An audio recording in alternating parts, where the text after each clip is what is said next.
It is the P and P podcast.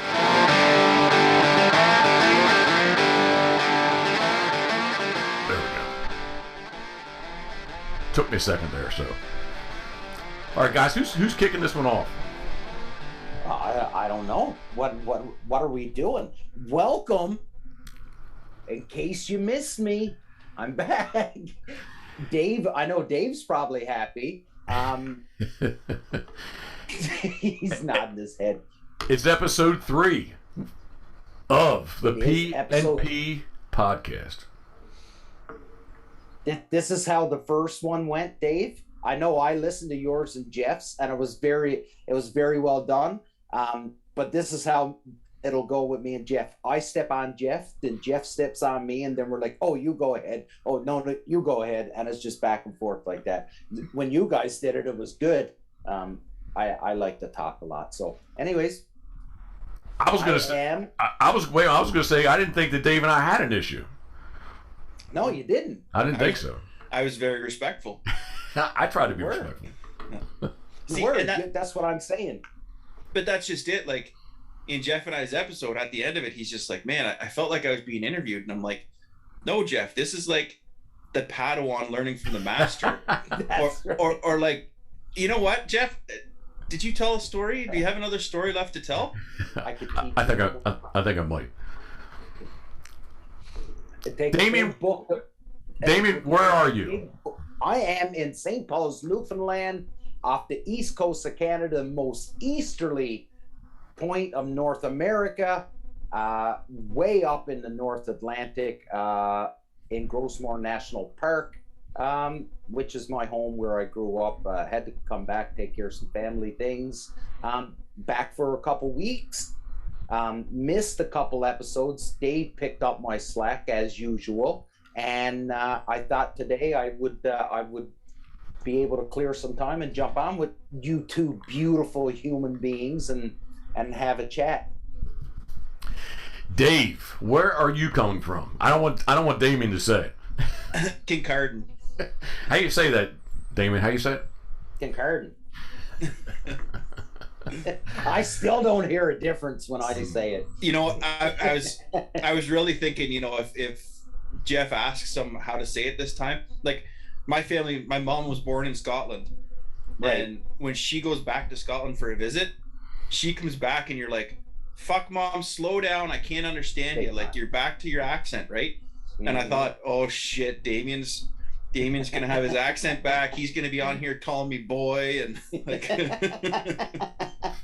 Well, I think some of the some of the slang words have come back, like talking to my kids and stuff, and they're like, what does that mean?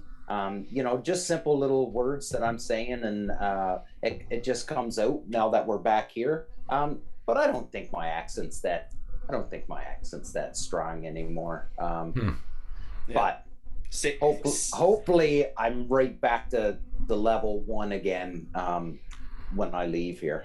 Say 333,333.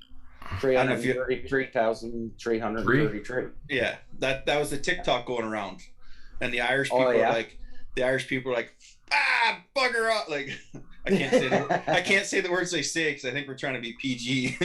We are trying to be PG.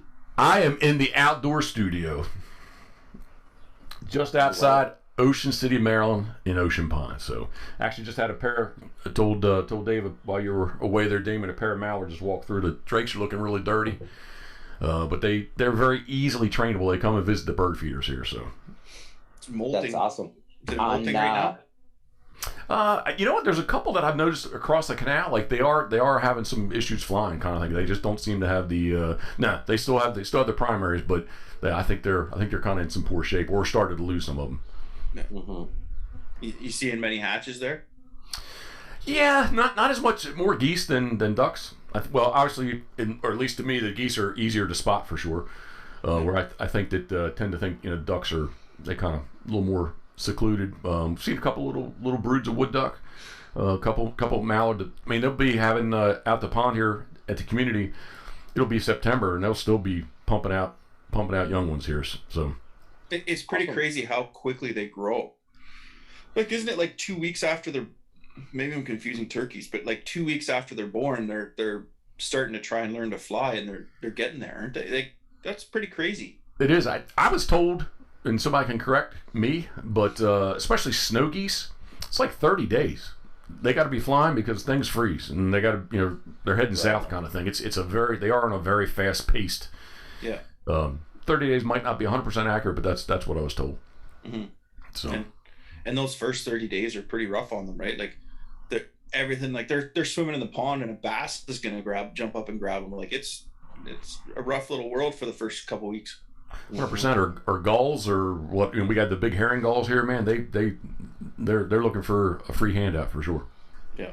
I was up at my cousin's cabin last night. So sitting on the patio overlooking the Atlantic Ocean, well, the Gulf of St. Lawrence, really, and there's a family group of wood ducks that go not wood ducks, black ducks, sorry, that go swimming by, and I'm trying to get a good picture of them and stuff, but I'm using my phone and I can't. But as I'm zooming in, there's a harbor seal that's behind them. And I'm like, oh, ho, ho, ho, you better stay away from those birds, seal. And he did. They got into it was low tide, so they got in amongst the kelp and stuff, and the seal couldn't get at them. So anyways, it was pretty cool to see. So I want to jump right into this. That may have been a little too strong. I'm sorry. I probably got a little overmodulated. But Dave, Punisher Waterfowl. If people don't know it, you guys are Punisher Waterfowl, and you have the Union 0430 podcast. I believe I was told that it's going to be bi-weekly instead of weekly. No, it'll still be weekly. He's just testing us. I'm just. How about this? Twice weekly. Twice weekly. That's what I meant to say. I misspoke, and you picked it up, Damien. I'm sorry. Not bi-weekly, but twice weekly. Well, that's what I meant to say. Yeah, I think the plan is we'll keep the original, you know, that we're doing with the union, and we've got 3 of our good buddies that join us on that, and which is, you know, we've got a cop, a volunteer firefighter, ex-military, so everybody's schedule is all over the place, so you could get any combination of the 5 of us on the union. And now this is getting part of our weekly uploads onto our YouTube channel and podcast. So yeah, so I guess for fans of anybody Punisher Waterfowl, you get to see mine and Dave's ugly mugs twice a week now, I guess. So yeah, so we're pretty excited about it, and we can't, you know, obviously we're part with you now and doing something like this. So hey, Dave, pretty cool. From when you threw that Hail Mary out to ask Jeff if he'd come on the union to now we're doing a show with him. Yeah, I'll be right back. He's gone. He left. Should I put some music in right now?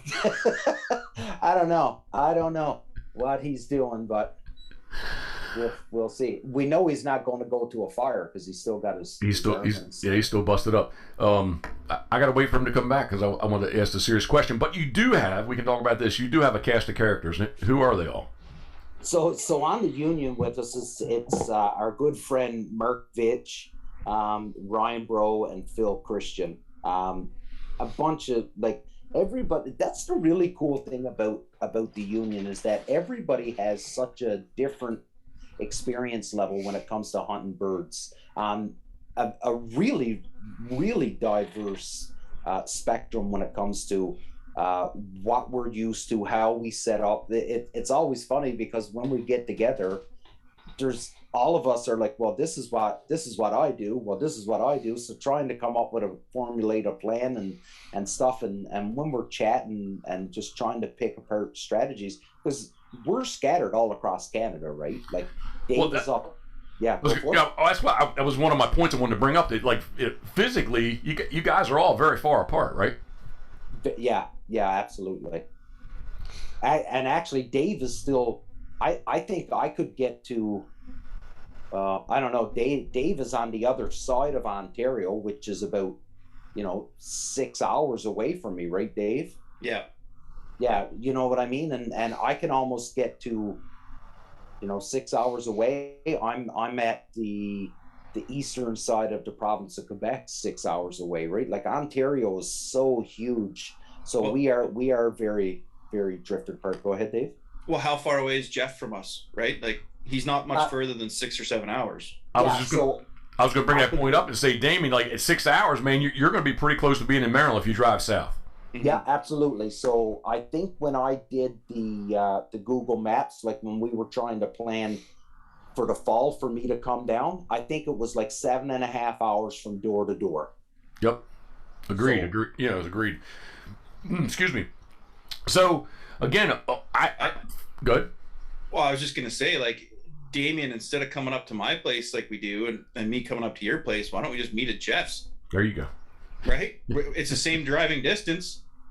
Well, to go off on a little bit of a segue too, like last year, Damien, when you went to PEI, like I was Canada, like I guess I was shocked it was 14-hour drive for you. I just didn't think, I was like, it's 17 hours for us to get up there, right? And I was thinking, well, it can't be that far for you to go. And you're like, oh, it's 14 hours. Like, holy moly. So Yeah.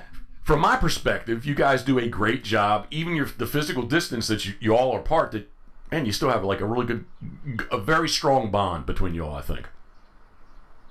Yeah, I think, and Dave can chime in on this after I'm done, but the biggest thing when we started this was that under no and Dave and I made this very, very clear.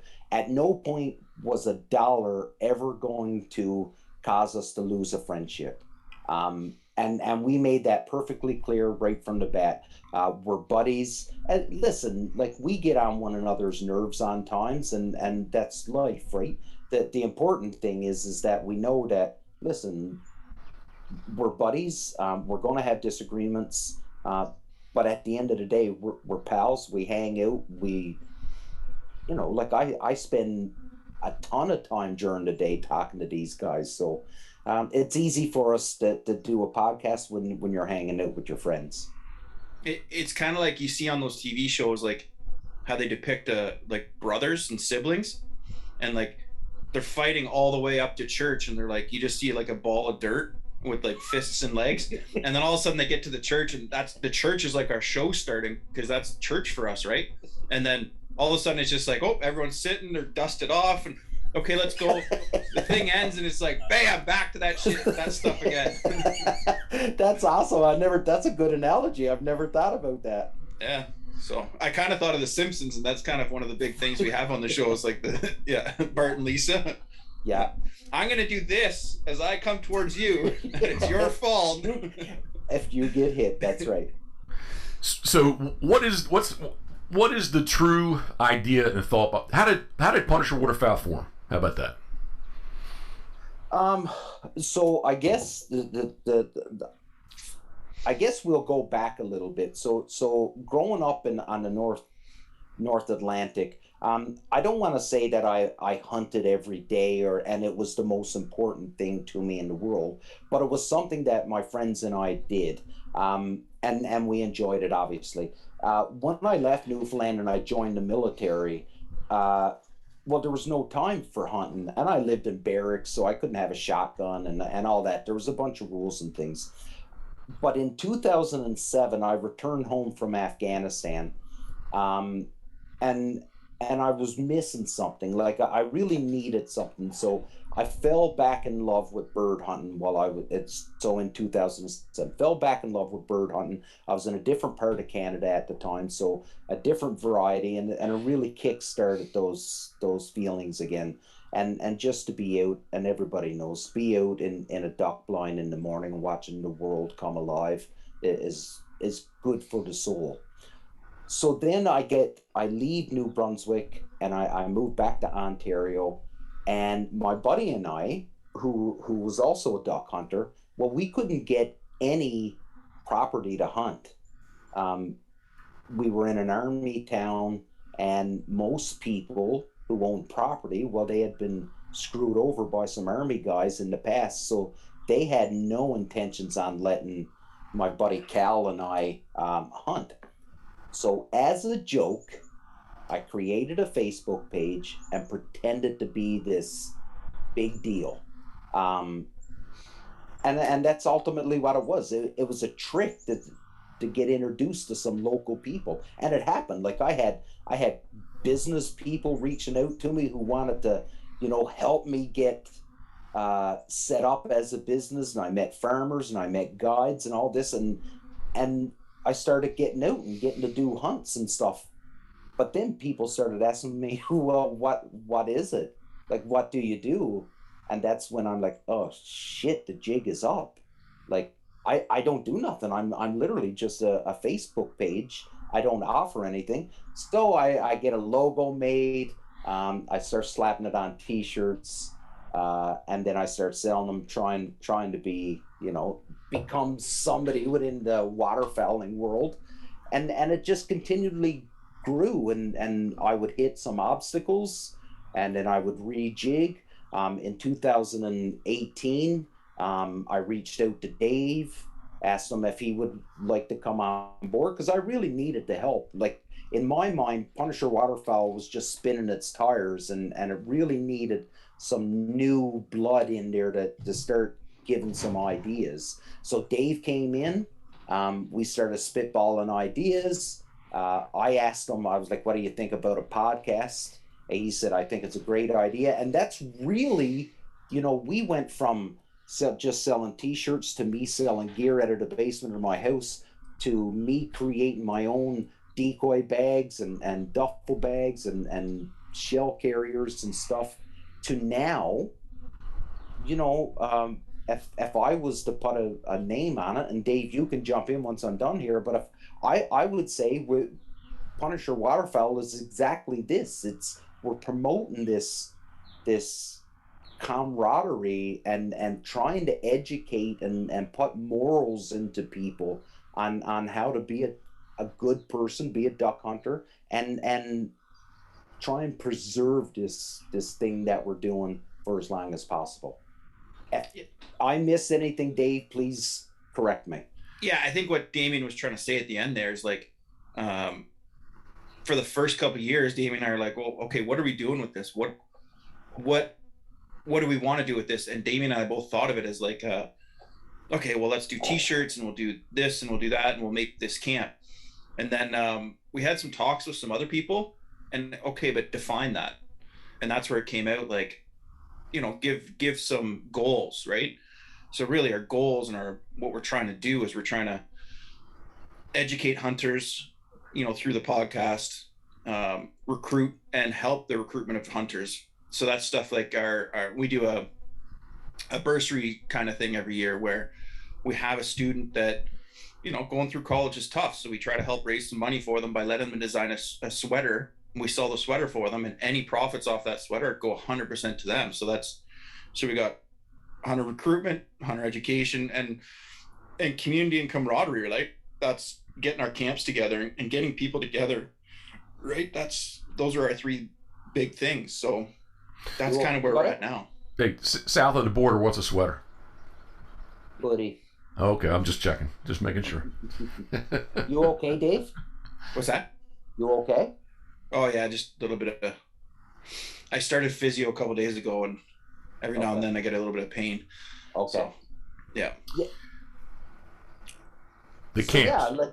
The camps. So yeah. Those we aren't the people that invented these camps, but the thing that this is one of the things that Dave has really pushed when it comes to the camps is that our goal is to introduce people that would never have met ordinarily.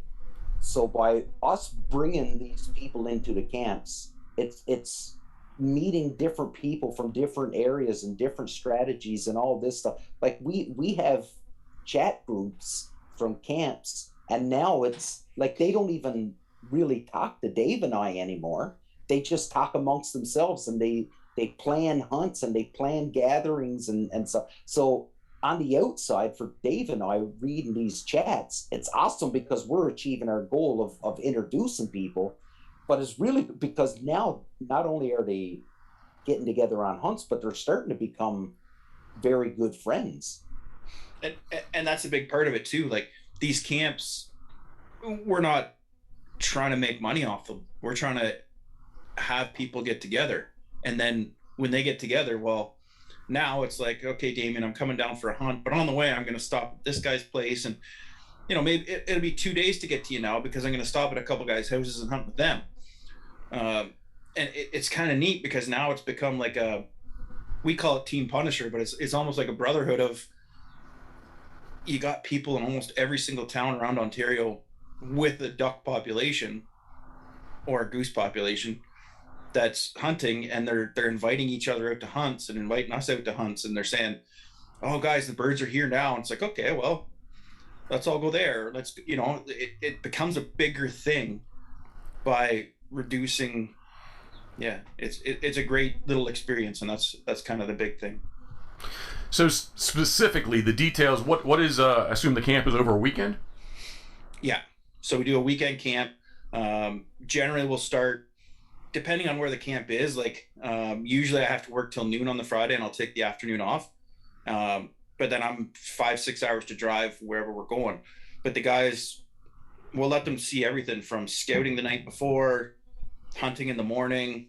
If there's opportunity, we might do an afternoon hunt.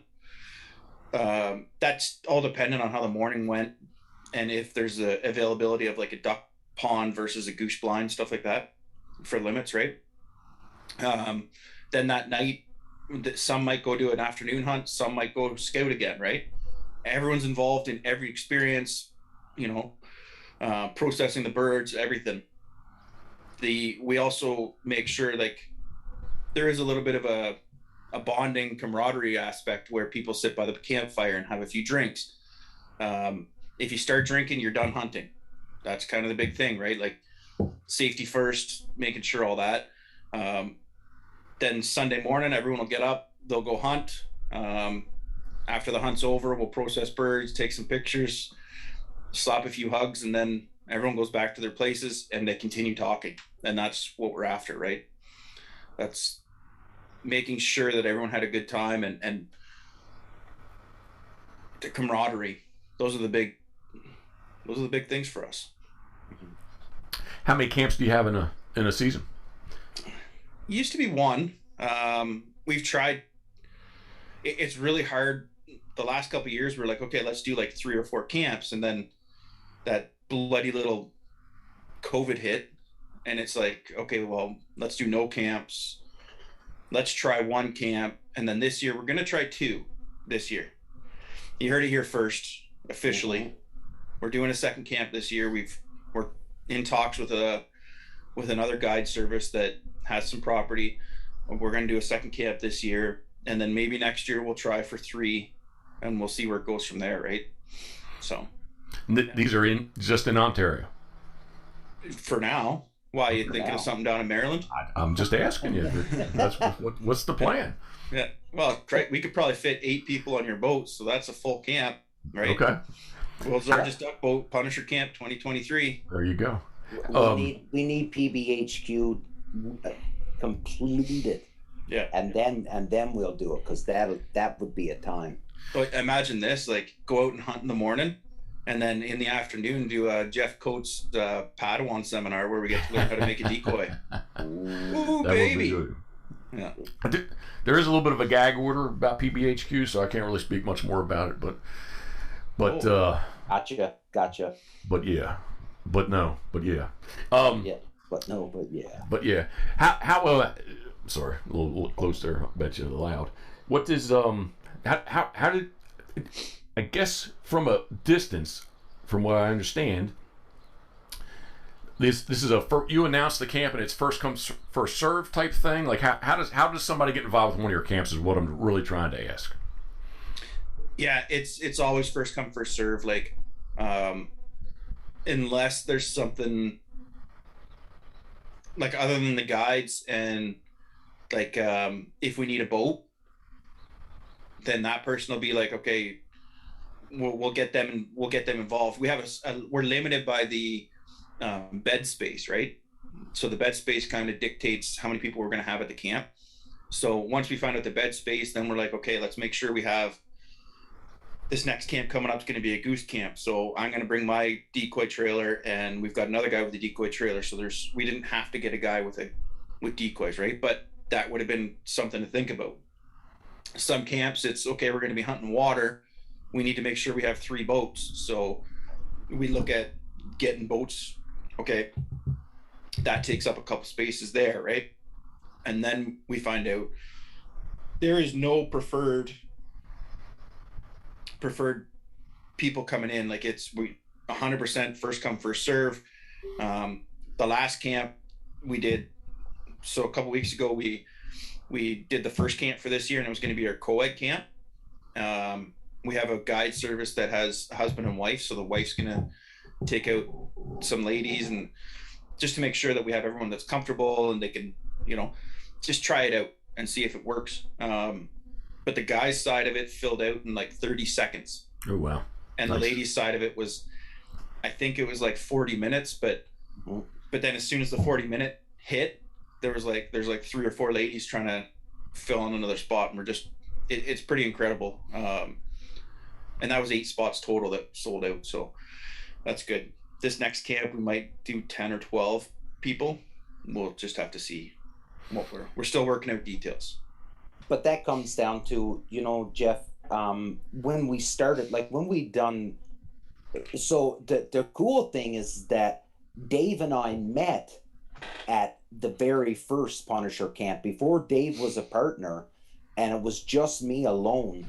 I had organized a camp with a local outfitter in Ontario, and Dave came down, and that's where we actually met. So like that's the cool thing about this idea is like I got a friend and I've got a business partner at the camp, right? So it's amazing when you think about it.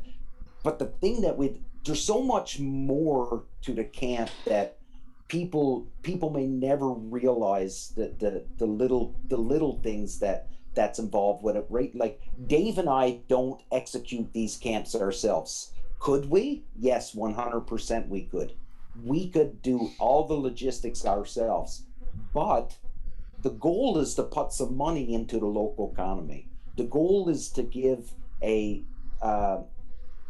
I'll say an amateur guide, but that doesn't mean that they don't have the ability. That's just, it's a side job as opposed to their main living. So we try to throw some money at those guys, let those guys get some exposures, get some exposure, and maybe build on their clientele. So there's so much going on with these camps that not everybody gets to see. We weren't going to do a second camp this year because we really wanted to see how this co-ed camp was going to do, and it's something that the lady hunters up here have been asking for a long time, for us to do a ladies hunt. So we went and did the co-ed thing. But like Dave just said, 30 seconds we had the guys sold out. So, and then people are hammering us, listen, we want in on this camp, maybe you should do another one. And they just kept hitting Dave with messages and asking him. So we were like, okay, so let's do another one. And it has to be first come first serve. Not that we love everybody, but we want to try and spread it around and not always have the same people show up, because that goes against the goal of the camp. The goal of the camp is to get more and more people meeting and involved and become friends and stuff. So Dave usually will put out a quick teaser. Hey, tomorrow at this time we're making the announcement. So that's it. It's one day before he'll put out a teaser. And if you want in, you better be you better be monitoring your social media, because it gets filled up pretty quick. So, like Dave said, you heard it here first on the PNP podcast, but there will be a second camp, and I think Dave is going to be making that announcement today, actually. Right now? Today's the teaser. Tonight's the teaser. Oh, tonight's the teaser. Yeah, right. And with that too, like, the last camp there was so Rogers. We don't have cell phone service like you do down in the States. Like, we've got 2 major companies, and then all the other ones kind of like Piggyback. They piggyback off of them, right? Like they're all related kind of.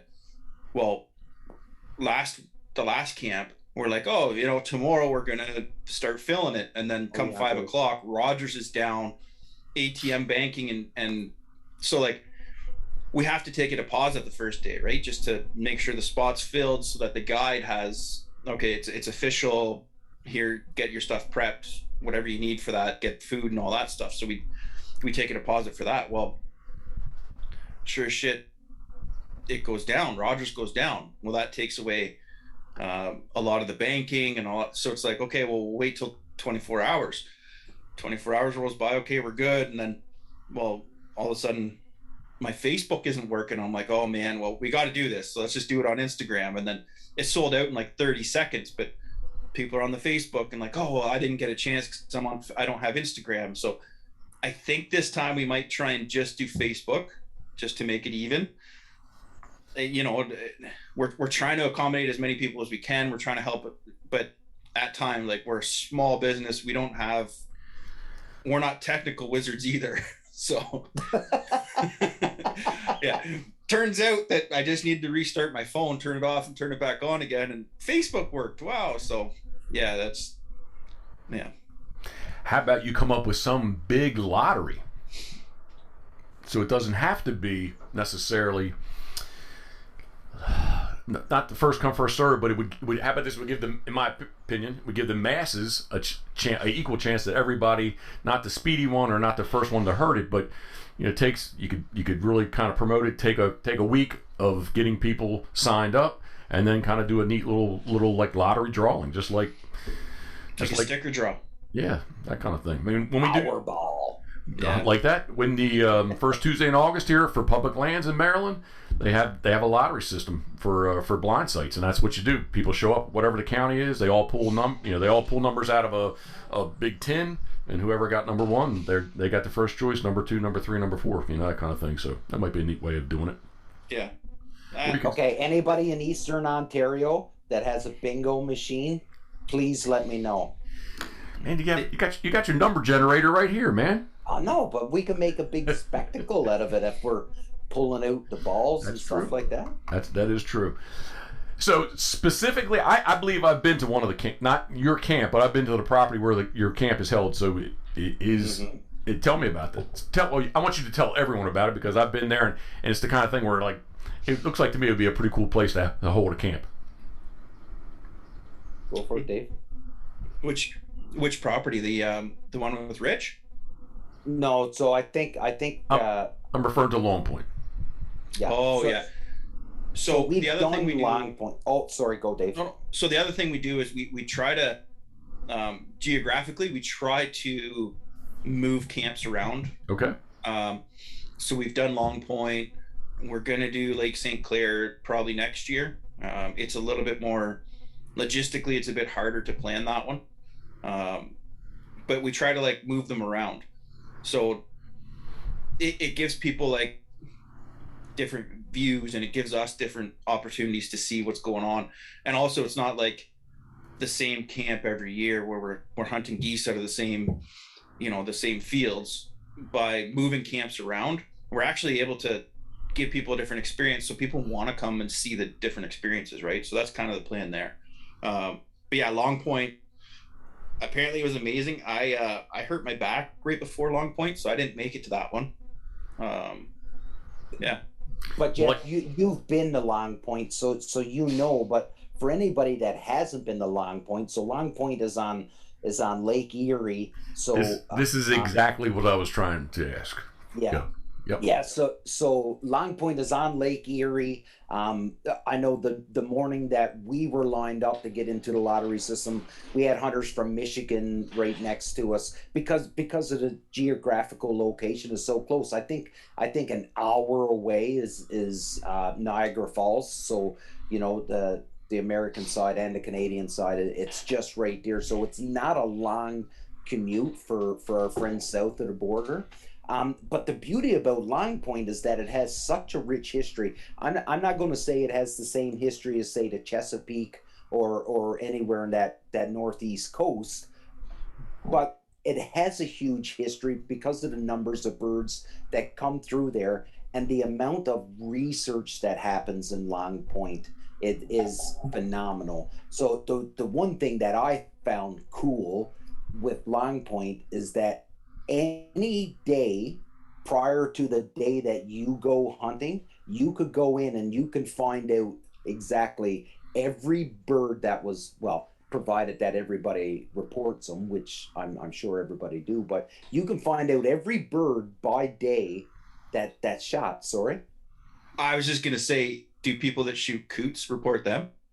Well, so we were out and we had a buddy in the boat with me, and he was like, "I'm going to shoot a coot," and I was like, "Please don't shoot a coot, like don't."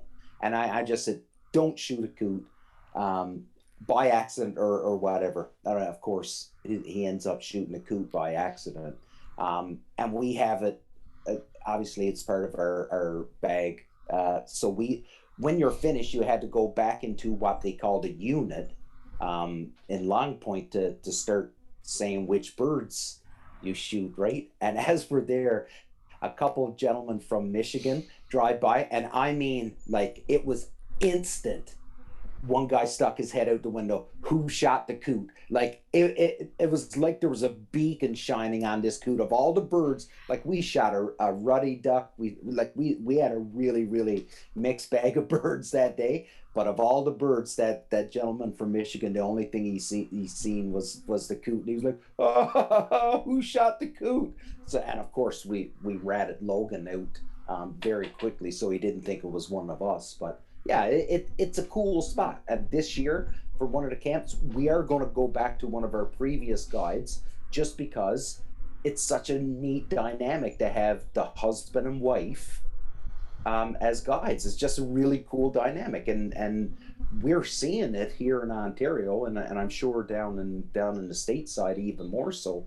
But we're seeing a huge increase in the amount of women that's coming out to hunt. Back to Long Point. Yeah. Not to sidestep that one. Back to Long Point. Maybe it's the thing. Just I always say everything is relative, but being from Maryland, Chesapeake Bay, maybe I don't, because it's here. Maybe not that I don't appreciate it, but it's not that big of a deal, kind of thing, right? That's right. But like I think there is a lot of history in Long Point there. I mean, that's for everyone. How many people are listening to us? Do you think? Oh, there's millions. They should, if they're bored, Google Long Point Company, and that'll take you out to basically to the Millionaires Club, where the story goes that basically, I don't know the group of gentlemen that originally did, but they bought that land from the Queen of England in the 1860s, and I think some of it has been sold off over the years. The property's not quite as big as what it was, but the most interesting story that I know, that I was told, I did have the pleasure, the privilege, the honor to actually go visit the Long Point Company. And I was told, "Jeff, put your camera away. Can't take pictures. Okay, I was just pleased to be there. So basically, the hunters would steam across from England, leave early September. As they came across, they would gather newspaper and bring things with them. They're going to stay there basically until late November, till it freezes or gets close to be freezing. But they would take newspaper, and in the ice house back in the day, they just kept stapling newspaper. And I think it was, I'd have to say, probably the late 90s, they kind of went through and started to, some things needed to be worked on. It's an old wood building, that type of thing. And they started carefully tearing off some of this newspaper. And the most interesting thing was, one of the newspapers they found, the headline reads, "Lincoln gives the Gettysburg Address." So I think that just kind of put it into perspective, like, wow, man, there is a lot of history. There's got to be a lot of history there, right? That's to me, I've got a goosebump. That's kind of crazy, I think. So that is nuts. So just to get my timeline right, because my American history is a little lacking, but so is mine. But in relation to time, the amalgamation, you know what I'm trying to say? I'm not going to say it. Yeah. Whatever. And the Gettysburg Address, like what's the difference in timeline there? Like, I gotta you know look. what I mean? I gotta look.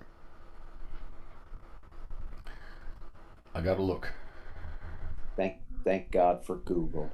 Yeah, man. Oh, but So definitely. as Jeff is doing that, Yeah, Dave. please, thank you. Well, I was just gonna say, like, we're here Googling what the amalgamation thing is, and Proclamation. whatever. You know, I can't think those names, but back then, they're stapling newspapers on. How many people here that might be listening have actually read a newspaper these days? That's true. When was the last time you guys read a newspaper? Just go to Google News and be like, oh, what's going on? Yeah. You know what I mean? It's been a long time since I've like actually unfolded a newspaper and read one. It's Right. been a while. This is says November 19th, 1863. Whoa. But 1863. Wow.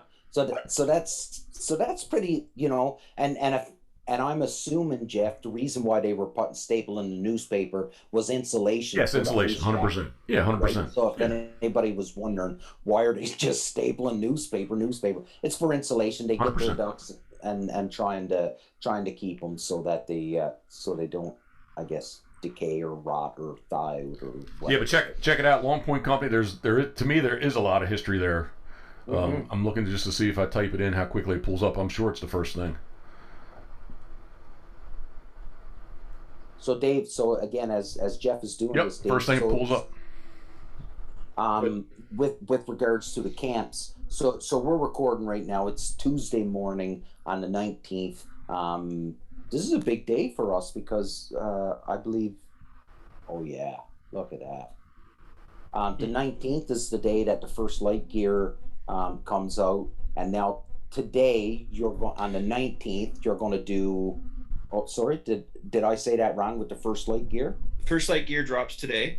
Yeah. So does, I think, the new season of Duck Lore. It does. I think you are right on that one.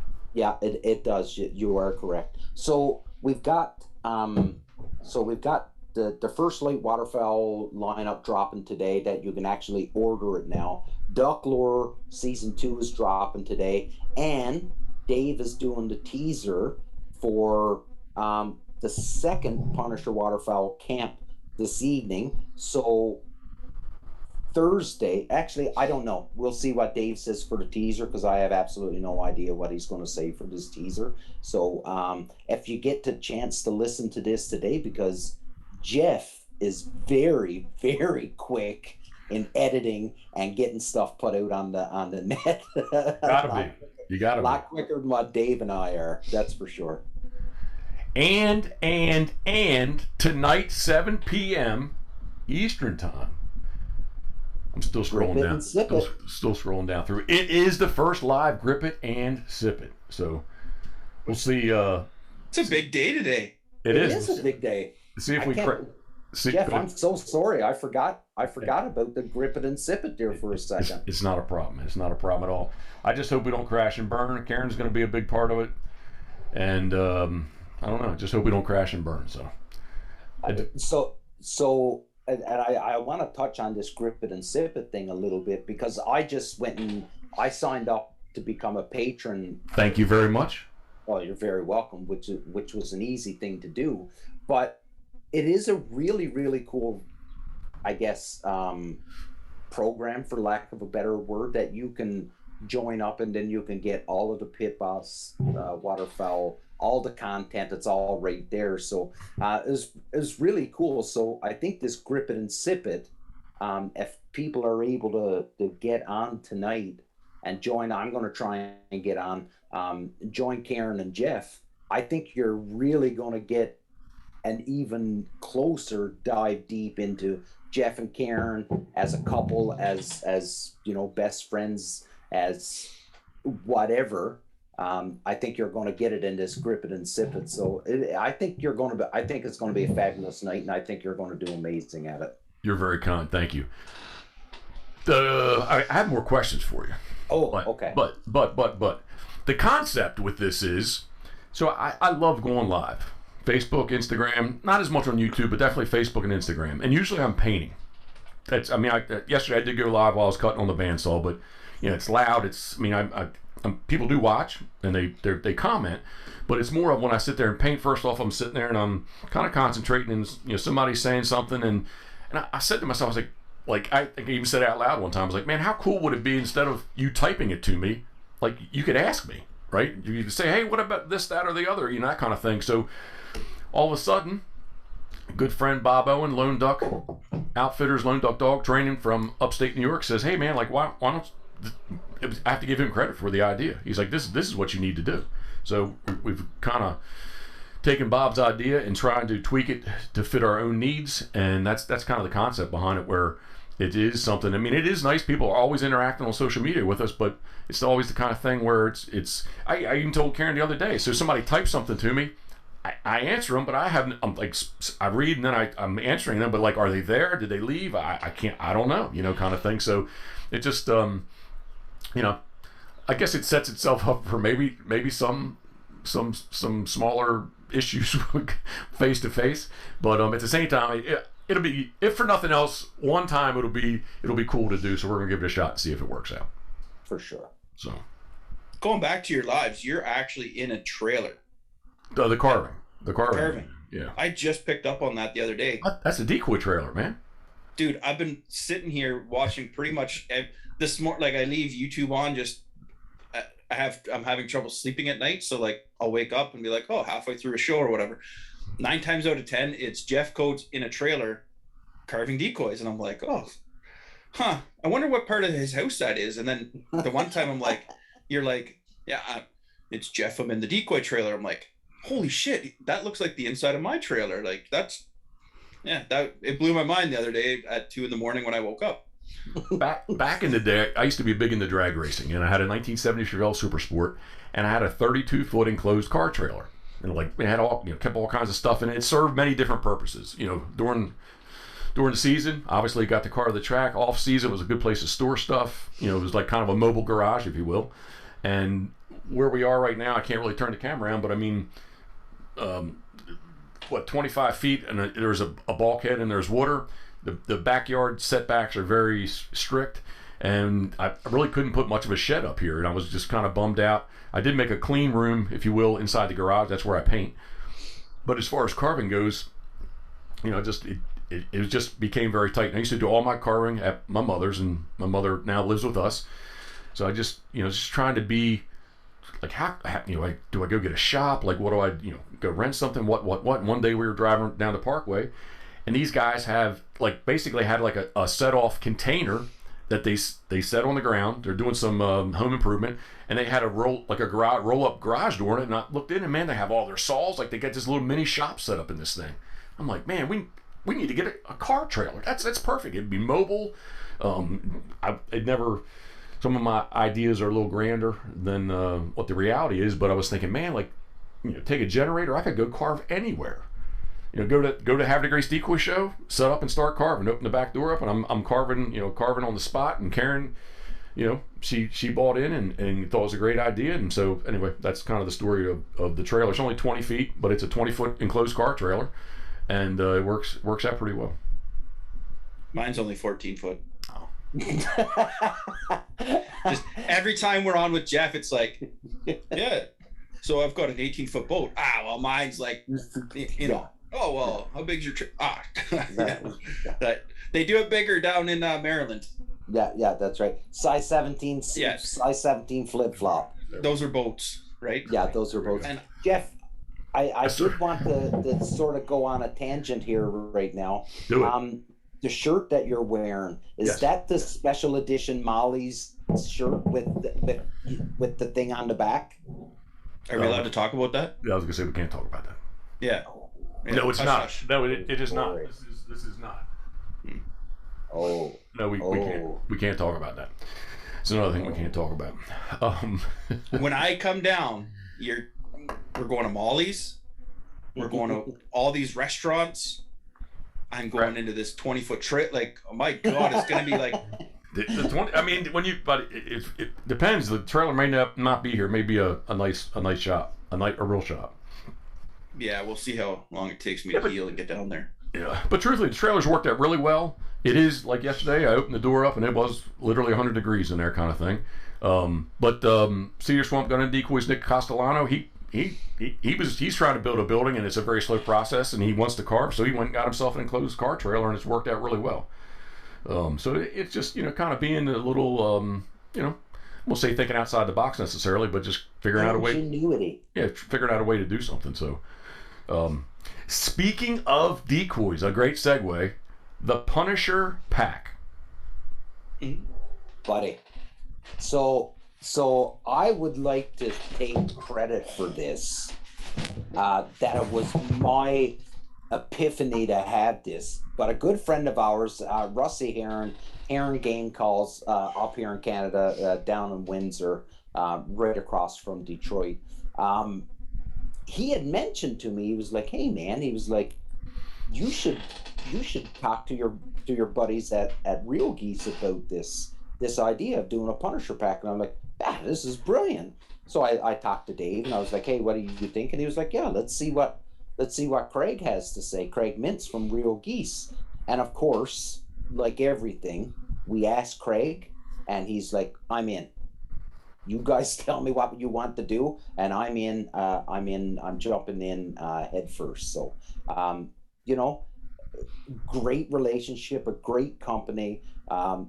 As close, Dave, correct me if I'm wrong, but as close to made in the USA as that you can get his products. I just think it's a company that's doing things for the right reasons.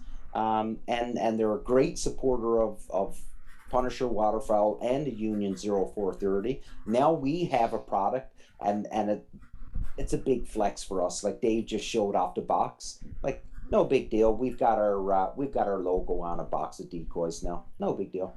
Yep. Dave? Oh, I was just gonna say, sorry, I fumbled it when I was trying to lift it up. I forgot I only have one arm. You got the sling on. Yeah. Where is the Punisher pack available? So in Canada, our friends, the Heinrichs at Canadian Waterfowl Supply.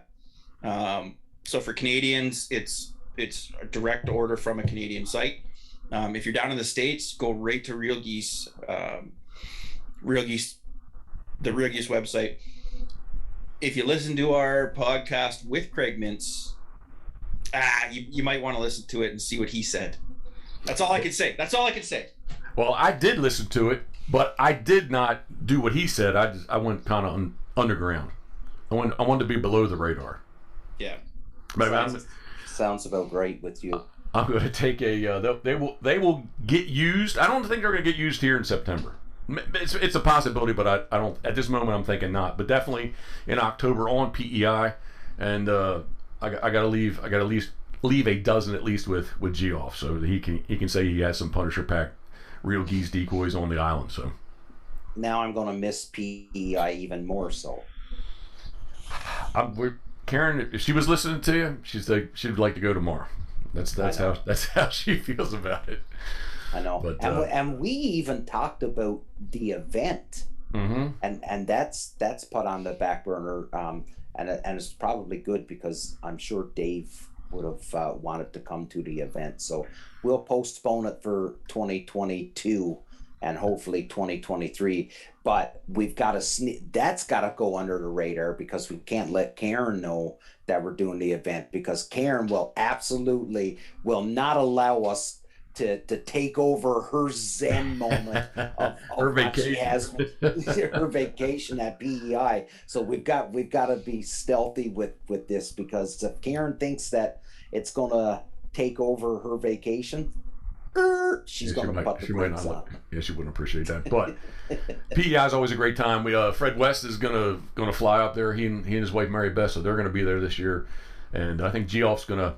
And I mean, it's a short drive for Jeff back and forth each day, but the reality is, like you're up early. He drives out. He likes Karen to have the truck, so he drives out, picks me up. We go to work not far trips usually to wherever we go, and come back, eat, and sit down in the sun. And I know Jeff gets tired. I get tired, right? he's like, hey, I'll be back this evening. So he goes home, then he falls asleep, and then he's got to drive back, and then maybe there's some alcoholic beverages enjoyed, and then he has to drive back home again. So this year, I know for a good week, he's going to basically stay there at Shaw's too. So that'll kind of add another little ease to it. So, but yeah, it's such a good time. The food, the company, you even get and even Paulie, like you even dragging Paulie around and one thing. Oh, Paulie. One thing I'm not looking forward to. What's fuel prices right now? You guys experiencing? I'm at a buck. I think $1.84 a liter. So what's that in gallons? There's 4 liters in a gallon. I think it's 3.7 actually, but times what? $1 what? So say $1.90 for PEI. Hopes. Yeah. Ugh. I love my iPhone. I don't like my calculator on the iPhone. $1.90. 703 at $1.90. So what are you paying a gallon in gas in Maryland right now? Ours is coming down. I'm not, the truck's diesel, so I'm not as in tune with gas as much. My diesel's down to $5.29. I saw yesterday. It kind of topped out at $5.99 a gallon.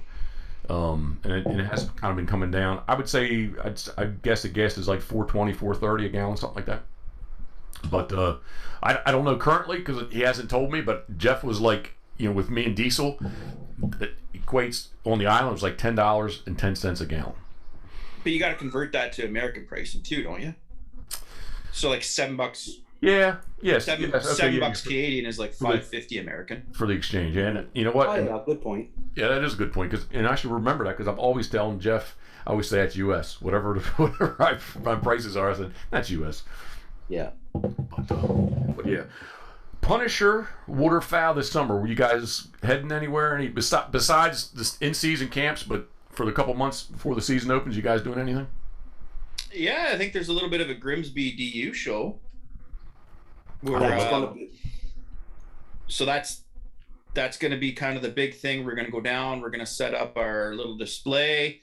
We're going to be there for questions. Maybe hand out some stuff. See what people are saying. So that's down in Grimsby on August 19th, 19th and 20th. Yeah. Yeah. So we'll be down for that. There's a DU dinner that night as well. So I'm still 50-50 on if I'm going, but Damien will be there for sure. That's I got to see if I get my driver's license back. So nothing related to like drugs or alcohol. They took my driver. They told me I can't drive because of my arm. I don't. Yeah, sorry. Yeah, no, it's good that you added that in because somebody's out there. Oh, he was arrested and he got his driver's license taken away. No, it's going to be a really cool event. Good friends of ours who we've hunted with a bunch of time. Actually, Steve had come down to PEI with us, so you got to meet Steve and hunt with him. He's a hot mess, but he's fun at the same time. So his chapter, which is a really big chapter in Ontario. So they're going to put this off. We're going to come down. We're going to bring a pile of stuff. So from Beretta Canada, Beretta Canada, Vortex Canada, First Light.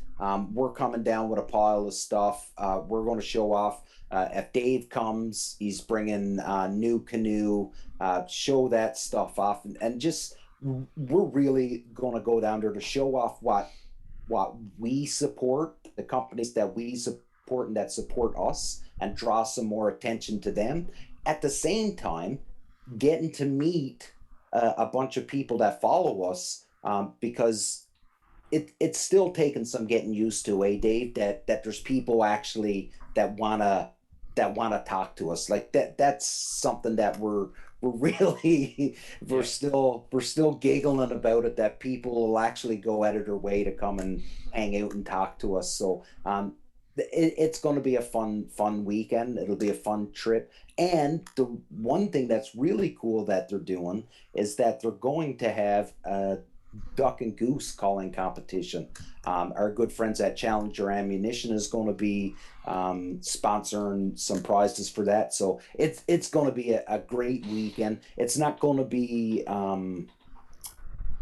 what's that waterfowl festival down by you, Jeff, that I wanted to come to? Easton. It's not going to be Easton, but with hope, it can be built into something like Easton. So we're pretty excited about it. I did check it out. I mean, it looks like it's on a set of fairgrounds of sorts. Mm-hmm. Yeah, it looks like a nice place. Yeah, it is. It's going to be an awesome time. But again, it's the first year, and the outdoor shows aren't as big in Canada. So the hope is that we kickstart that again, especially with everybody coming out of COVID and all that stuff. So hopefully we get a kickstarted and we get a ton of people come through and they dump a pile of money on the vendors and it comes back even bigger and stronger next year. Very good. You said you were kind of floored or disbelief that somebody would want to talk to you. Yeah, of course. Yeah. What about the Toronto Sportsman Show? That was huge. I remember Dave after it was over, because we're building our numbers, right? We're still a small brand, and we're building our numbers. And I remember after that weekend, Dave telling us how much we grew in our followers and subscribers, and we were just like, this weekend was an amazing success for us. Like such a huge success for us was the Toronto Sportsman Show, and so much so that we're going back next year and it's going to be even bigger. But trust me, that announcement. I don't think we can talk about that. I don't think we can talk about that. We can't. No. Absolutely, we can't. What month is the show? March, copy. Yeah. So March 2023. Pay attention to our social media. Who's going to good? No, go. It kind of coincides with the spring break here for kids, right? Okay. They picked that perfectly. That way we can get a lot of youth involvement. So, but that's all we can talk about, really. That's right. It'd be really cool if they had like a. Yeah, never mind. I can't even say it. No, yeah, you can't even say that. I know what you're digging at, but you can't say it. And we don't know Jeff's editing abilities and muting us. He can put the video together and get it up on YouTube quick, but I don't know how much he can cut out. And he maybe got to cut out that Molly's thing that I mentioned earlier anyway. So if you see a big picture over top of this segment, you know that Jeff edited it. That's my trick. It'll be like the Scooby-Doo ending, the Scooby-Doo thing. Anyway. Does anybody have an accurate time? I think we're at about an hour and 10 minutes. I think we're at about 70 minutes right now. Copy that. My counter says hour 42. So before we go, but that was when you and I jumped on. Yes, 100%. Yeah, I'm a bit slower. Dave, I just want to know what the plan is going forward with this. Like, are we going to have other guests on? Is that kind of or is it just going to be the three of us talking? Well, I personally leave it to the audience. Yeah. Interact. Let them decide. I think that's something that I would like to know. So if you guys want to see us get some guests on, comment down below. Make sure you like and subscribe as well. 100%. Comment down below what you want to see from this. Like, do you want to just see the three of us talking and drinking coffees, or do you want us to get some guests? Do you want us to get some expert interactions? So let us know. I would say especially my YouTube account, I will have your guys' YouTube channel and your social media links below. So if you are viewing this on my YouTube, please go down in the description and make sure you follow Punisher Waterfowl, the Union 0430 podcast. A veteran owned. There. I had to throw that in. I am a veteran, and I know all the folks, and they do in Canada too, but down in the States, really, really big supporters of your military. So I had to throw that in, maybe get a couple extra brownie points from you by throwing that in. It's all good. If my arm was longer, I would grab. I have a Canadian flag, a U.S. flag, and an Australian flag right there. I would grab, but I'm not. My arm is not long enough to grab them. So, are we done? Episode 3? I think so. It's a good one. I'll let you guys close it. You ended it. Hey, Someone you know what, guys? Thank you for coming in. Thank you for listening. We appreciate every one of you. That is coffee in that cup. I've done mine. I got Tim Hortons. Mountain Dew. There we go. Diet, dude. No sugar. Diet Mountain Dew. So, yeah, thank you. Hopefully turn in next week for episode 4. Like we said, tell us down below what you guys want to see, where you want us to go. If there's any topics you guys want, let us know. We are trying to be a little bit more interactive here with this, so let us know. We will see you next week. As always, thinking of you we are. Boom, boom. Big love.